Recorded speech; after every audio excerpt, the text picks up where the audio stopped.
എല്ലാ മക്കളും ഒരുപോലെയല്ല, ഇത് നമുക്കറിയാം. എന്നിരുന്നാലും നമ്മൾ അവരെ കമ്പയർ ചെയ്യും.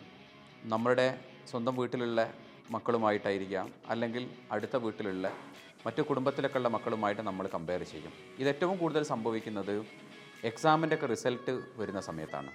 ഇത് മക്കളുടെ പഠിക്കാനുള്ള കഴിവ് കൂടും, അവർ നന്നാവും എന്നൊക്കെ കരുതിയിട്ടാണ് പലപ്പോഴും കമ്പയർ ചെയ്യുന്നത്.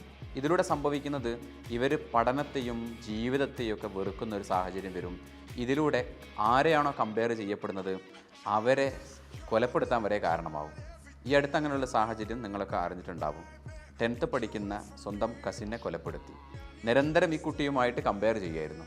അങ്ങനെ ഈ കുട്ടി ഇല്ലാതായി കഴിഞ്ഞാൽ ഈ കമ്പാരിസൺ നിർത്തുമെന്നുള്ള ഒരു ധാരണയിൽ ഈ കുട്ടിയെ കൊലപ്പെടുത്തുകയുണ്ടായി. അത്തരത്തിൽ സ്വന്തം ജീവിതത്തോടും മറ്റുള്ളവരോടും വെറുപ്പുണ്ടാവാൻ ഈ കമ്പാരിസൺ കാരണമാവും എന്നുള്ളതാണ്. ഇനി അങ്ങനെ ഒന്നും സംഭവിച്ചിട്ടില്ലെങ്കിലും അവർക്ക് രക്ഷിതാക്കളോട് വെറുപ്പുണ്ടാവാനും അവർക്ക് ഒരു ഫെയിലിയർ ആക്സെപ്റ്റ് ചെയ്യാനും കോൺഫിഡൻസ് നഷ്ടപ്പെടാനൊക്കെ ഇത് കാരണമാവും. ഓരോ കുട്ടികളും വ്യത്യസ്തരാണ്, അവർ ഗ്രാസ്പ് ചെയ്യുന്ന കപ്പാസിറ്റിയും വ്യത്യസ്തമാണ്.